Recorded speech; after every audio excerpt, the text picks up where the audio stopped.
Que le Seigneur vous accorde la grâce de vous dépouiller et de vous sanctifier en attendant le son de la trompette.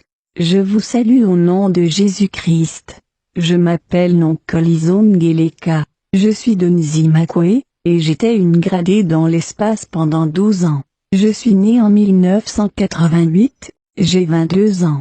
J'ai travaillé dans l'espace dès l'enfance et j'ai gravi des échelons pendant tout ce temps. Il y a des rangs différents dans l'espace, il y a des adorateurs du diable dans les églises qui ne savent pas qu'ils représentent le diable. Et il y a des adorateurs du diable qui sont capables de quitter leur corps physique pour aller dans le monde spirituel. Je faisais partie de cette deuxième catégorie. J'ai commencé à avoir des rêves dans mon sommeil dans lesquels je combattais comme dans les films, et triomphais dans ces batailles dans une zone urbaine.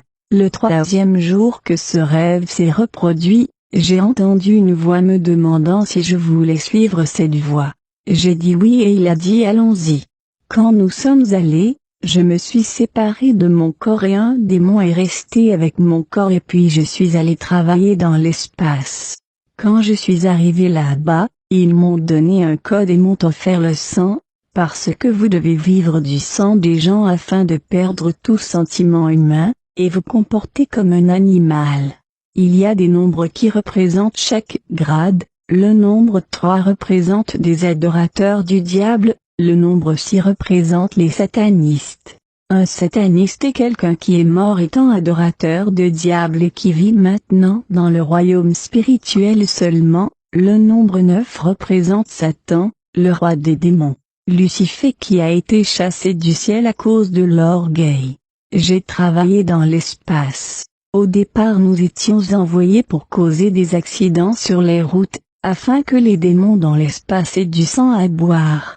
Il y a les chefs qui gouvernent dans chaque endroit, par exemple à Nzimakwe, ils ont leur chef qui est un sataniste. Je vous ai déjà expliqué plus haut qui est classé comme un sataniste. Quand il avait besoin du sang, nous causions un accident dans cette zone. Quand nous causions cet accident, nous venions en esprit et personne ne nous voyait. Et puis nous jetions un anneau devant le conducteur qui perdait la concentration et la voiture faisait des tonneaux, des gens mouraient et le chef obtenait du sang. Mais en tant que de nouvelles recrues, nous ne vivions pas de ce sang. On nous donnait de ce sang occasionnellement. Les chefs vivent la plupart du temps dans les rivières, ils vont dans l'espace seulement quand il y a des réunions de réveil, et d'autres événements de l'église. Satan vit dans la mer. Nous, jeunes recrues vivions du sang que nous sucions sur des gens ordinaires vivant sur la terre. Nous nous tenions debout à côté d'eux, par exemple à un arrêt d'autobus ou ailleurs, et nous commencions à sucer leur sang, surtout s'il y avait un de nos produits. Les victimes se sentent alors fatiguées et un peu déprimées et elles peuvent penser qu'elles ont une journée difficile. Mais c'est surtout dû au fait qu'un adorateur du diable est en train de sucer leur sang dans le monde des ténèbres, mais la victime ne meurt pas. Mais s'il s'agissait d'un chrétien, sauvé et menant une vie sainte, nous ne pouvions pas sucer son sang, si nous essayions de le faire. L'esprit du chrétien intercéderait pour la personne surtout par un hymne et je brûlerais. De même si nous causons un accident avec un chrétien parmi les passagers, nous ne serions pas en mesure de boire le sang des gens qui sont morts là, parce que le sang du chrétien endommagerait le sang contenu dans cette banque de sang, et si nous devions boire ce sang, nous serions faibles et incapables de faire notre travail. Satan et les chefs ne pouvaient pas le boire non plus.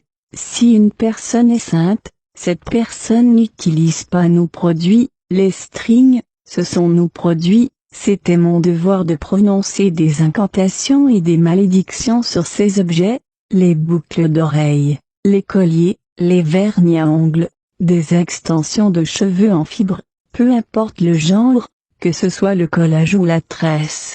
Tous les objets en or sont les produits sataniques. Donc si vous utilisez ces choses, bien que vous soyez sauvés, si nous voulons vous attaquer, nous utilisons notre code et si vous portiez une boucle d'oreille ou si vous la mettiez dans votre tiroir, nous viendrions et verrions la maison protégée par un mur de feu de Dieu, et nous scannerions avec notre code, comme on le fait à la caisse dans les magasins. C'est parce que la boucle d'oreille ou l'extension de cheveux en fibre que vous possédez ont un code. Et j'entrerai et ferai tout ce que je voudrais vous faire. Il arrive que quelqu'un soit sain même s'il utilise nos produits, mais le danger est que vous ne pouvez pas être protégé. Quand nous venons dans votre maison et vous trouvons protégé, nous pouvons monter à Dieu, parce que Satan peut accuser les frères devant Dieu, et nous demandons d'obtenir notre produit. Que ce soit une boucle d'oreille, des extensions de cheveux en fibre, le vernis à ongles ou n'importe quel autre de nos produits dans la maison. Quand nous venions dans votre maison en esprit, nous faisions alors tout ce que nous voulions vous faire. Nous profitons du fait que Dieu est lié par sa fidélité et ne peut pas voler. Nous lui demanderions comment il fermerait notre produit dans la maison et la protégerait avec le mur de feu. C'est là où se trouve le danger d'utiliser les produits sataniques. Quand nous arrivons, nous prenons aussi petit à petit votre sainteté. J'allais y proférer des malédictions et des incantations sur les produits. Nous avions l'habitude de dire que quiconque utilise ces produits doit être lascif. Et si vous utilisez ces produits, la malédiction s'abat sur vous. S'il s'agit d'un bijou par exemple, nous dirions que les utilisateurs deviennent des prostituées, ou des débauchés et qu'ils soient désobéissants. La prostitution dans l'esprit n'est pas limitée au fait de vendre votre corps pour de l'argent, il peut aussi dénoter le comportement et la façon dont une personne s'habille. J'ai beaucoup travaillé avec ces choses. Et il vint un temps où j'ai obtenu une promotion parce que j'avais beaucoup travaillé avec ces choses et j'avais beaucoup de succès et ils ont ajouté un autre chiffre à mon code. Parce que j'ai passé la classe de prière, et de prononciation de malédiction sur des extensions de cheveux en fibre, bijoux, et choses semblables. J'ai été promu pour m'occuper de l'église. Quand j'étais à ce grade, j'ai visité beaucoup de pasteurs bien connus. Quand j'allais à chaque événement religieux, surtout des réunions de réveil, je portais 3 anneaux au bras et 2 anneaux aux doigts. Je jetais les 3 anneaux de bras au milieu de l'église, et les anneaux de doigts je les jetais devant le pasteur, l'un à droite et un autre à gauche. Si le pasteur priait, le premier anneau roulait vers l'église, mais le deuxième revenait à moi et comme je l'ai expliqué, je priais sur les anneaux quand ils étaient encore en cours de fabrication. Prononçais des malédictions dessus, incitant la convoitise. Le pasteur voyait alors une belle fille et si jamais il avait des pensées impures vis-à-vis de la fille, il perdait sa sainteté. Parce que nous savons tout que l'Esprit Saint ne demeure pas dans un endroit impur. C'est de cette façon que nous renversions les pasteurs. Il arrivait aussi qu'un pasteur soit fort et nous résistait, nous et nos anneaux. Dans ce cas nous utilisions sa femme. Si sa femme utilise n'importe lequel de nos produits, la fibre agirait sur eux la nuit comme cela agit sur n'importe quel autre utilisateur. La femme du pasteur changerait alors sa doctrine, si dans l'église le bijou n'était pas permis. Elle changerait alors et dirait qu'il n'y a rien de mal dans le bijou et le pasteur serait aussi d'accord parce qu'ils sont mariés, et sont un en esprit. J'ai fait beaucoup d'incantations sur des pasteurs et y renversé beaucoup d'entre eux. Quand je parviens à gagner le pasteur, il change. Un pasteur qui autrefois prêchait que les chrétiens doivent abandonner le péché, dira maintenant qu'une fille peut avoir un petit ami et il dira qu'un jeune homme peut avoir une petite amie. Il changera et dira que le culte des ancêtres y est permis. Laissez-moi expliquer quelque chose, les morts ne sont pas des démons, mais ils ne peuvent plus rien faire dans ce monde puisqu'ils n'attendent que leur jour de jugement. Nous allions à leur tombeau et mettions nos esprits pour faire croire que c'est votre parent qui agit, mais c'est en fait nous qui agissions. Nous le faisions plus particulièrement lorsque nous voyions que vous avez un don spirituel qui serait à notre détriment. Nous vous faisions alors voir votre parent vous dire que vous devez être un marabout, une voyante ou un sangoma, devin et médecin traditionnel. Quand vous commencez avec cela, vous êtes alors introduit au serpent. Un serpent représente un sataniste et Satan lui-même. 5 étoiles représentent des adorateurs du diable. Quand vous pensez que vos ancêtres communiquent avec vous, ce n'est pas vrai, c'est en fait nous qui communiquons avec vous. Nous allions dans les maisons où nous étions attirés par l'encens et nous buvions le sang qu'ils nous sacrifiaient. Nous dormions dans leur lit et nous amusions. Quand quelqu'un était sur le point de mourir, j'étais envoyé pour examiner si la personne était sainte. Si elle n'était pas sainte, j'écrivais son nom dans notre livre afin qu'au jour du jugement elle aille en enfer brûler avec nous. Nous savions que nous irions brûler en enfer, on nous l'avait dit. Parfois ils exigeaient que nous jeûnions 40 jours ou 60 jours, si un certain pasteur devait prêcher quelque part. Car il n'y avait rien que nous ne puissions voir sur la terre. S'il arrivait que tu fasses moins de 40 jours, tu étais puni pour cela parce que nous devrions arriver puissants à cet endroit. J'arrivais donc la première à cet endroit pour faire des incantations afin que ceux qui y viennent n'écoutent pas et ne se repentent pas, et que le chef de cet endroit ne soit pas brûlé par les prières. J'allais également dans l'espace pour le protéger afin que les prières ne le brûlent pas. Car s'il brûlait, on verrait un soulard être sauvé et proclamer que Jésus est Seigneur, une prostituée être sauvée et proclamer que Jésus est Seigneur. Si donc vous voyez de telles choses se produire, sachez que le pasteur qui est en train de prêcher a prié et le chef a été atteint par le feu, et le démon s'est déplacé un tout petit peu. Car le rôle de ce démon, qui est aussi chef, est de s'asseoir sur les résidents de ce lieu et de les entourer d'esprits maléfiques afin qu'ils ne soient pas sauvés et que ceux qui boivent jusqu'à ce qu'ils meurent, que ceux qui vont en prison y meurent, que ceux qui adorent les idoles et font le culte des ancêtres continuent de le faire jusqu'à ce qu'ils meurent, que ceux qui sont prostitués continuent dans leur prostitution jusqu'à ce qu'ils meurent.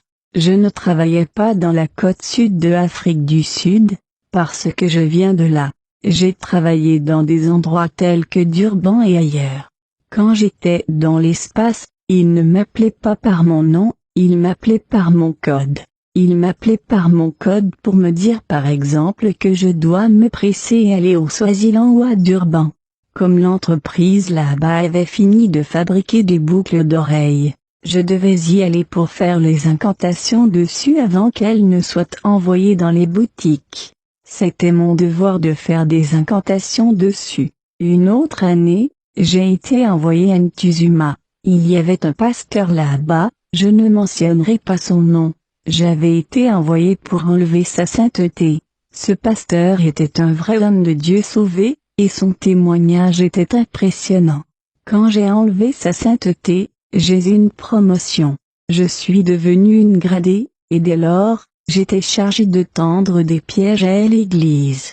Il n'y a pas une seule chose que je n'ai pas faite en ce temps-là. Dans l'espace nous utilisons la Bible, nous ne travaillons pas avec les choses qui ne sont pas écrites dans la Bible. Comme la Bible dit qu'une femme doit se couvrir la tête dans l'église, nous changions ça et influencions les femmes de ne pas se couvrir la tête.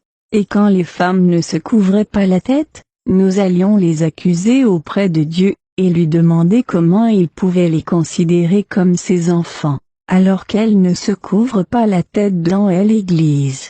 Nous changions ce qui était écrit dans la Bible comme par exemple le fait qu'une femme ne doit pas porter un vêtement d'homme. C'est la raison pour laquelle nous prononcions des malédictions sur les pantalons que les femmes portent. Nous faisions des incantations dessus et influencions les femmes de les porter le plus souvent afin qu'elles ne voient pas le Seigneur à cause de leur désobéissance. J'ai beaucoup travaillé quand j'ai été gradé. Je ne traitais plus les affaires de l'église, j'y allais seulement pour y faire des adorateurs de Satan et continuer ma route. Ces adorateurs de Satan ne savaient pas qu'il était des adorateurs de Satan, parce que nous ne les séparions pas de leur corps comme je me séparais de mon corps, mais nous les utilisions s'il avait un de nos produits que j'ai énuméré. Puis ils commençaient à faire des commérages, à calomnier, à toujours se plaindre et dire que les pasteurs courent après l'argent, ou quelque chose de ce genre. Les gens cessaient même d'aller à l'église à cause de ces adorateurs de Satan. Ensuite je les laissais faire leur travail et j'allais dans d'autres églises pour avoir les rapports et revenir plus tard afin de voir les dommages qu'ils ont causés dans l'église. Cette personne que nous avons transformée en adorateur de Satan commence à changer sa doctrine en disant qu'il n'y a aucun problème quand les femmes portent le pantalon, que la foi reste dans le cœur et non dans le pantalon. À accent aigu ce stade, il travaillait pour nous inconsciemment parce qu'il nous représentait. Car la vérité est claire, la femme ne doit pas porter le pantalon. Donc quand il commence à dire qu'il est permis à la femme de porter le pantalon, et que les personnes avec des boucles peuvent venir et adorer dans un lieu saint, et peuvent même faire des choses dans l'église, et que ces personnes apprendront petit à petit à se séparer de ces choses. Quand un pasteur dit que les personnes qui ont des copains et copines peuvent venir et diriger la louange ou prier pour les gens, alors ce pasteur nous appartient. Il est en train de travailler pour nous. Laissez-moi vous dire que quand ils disent qu'ils vont cesser de pécher, nous viendrons et exercerons une influence sur eux pour qu'ils n'abandonnent jamais le péché, et qu'ils continuent de pécher. Nous essayons de minimiser l'ampleur du péché. Si par exemple une sœur a un copain, j'allais alors pousser son copain à lui dire qu'il veut l'épouser. Pas parce qu'il est sur le point de le faire, mais seulement parce que nous voulions nous rassurer que la sœur ne cesse de pécher et minimiser l'ampleur de ce péché, jusqu'au retour du Seigneur Jésus-Christ. Quand j'étais dans l'espace, nous avions un grand écran de télévision, nous pouvions voir tout ce qui se passait sur la terre. Nous faisions le compte à rebours et savions que Jésus pouvait revenir à tout moment. Et tout ce que nous étions envoyés faire, nous l'avions fait comme par exemple le VIH. Les docteurs ne peuvent pas guérir cette maladie parce qu'ils sont des humains, mais je suis aujourd'hui témoin du fait que le VIH a été créé dans l'espace afin que la jeunesse meure jeune, et ne parvienne pas au salut du Seigneur Jésus. Satan veut avoir un maximum de personnes qui brûleront avec lui en enfer. Il continue sa conquête des âmes, qui lui évalue son exclusion du paradis. Donc nous avons créé le VIH, et nous l'avons ensuite répandu sur la terre. Mais on ne peut remédier à cette situation, qu'il s'agisse du cancer ou de la tuberculose. Les docteurs ne trouveront jamais un remède parce que Jésus est le seul qui peut vaincre et guérir quelque chose qui a été tissé dans le monde des ténèbres. Un humain ne peut pas guérir cette maladie. Jésus-Christ de Nazareth seul peut guérir cette maladie. On peut prier pour une personne, et si elle croit elle peut être guérie. La maladie fléchit parce qu'au nom de Jésus, toute chose fléchit. Nous-mêmes nous fléchissions quand quelqu'un prononçait le nom de Jésus, donc la maladie elle-même fléchit. Que la paix du Seigneur Jésus-Christ soit avec vous.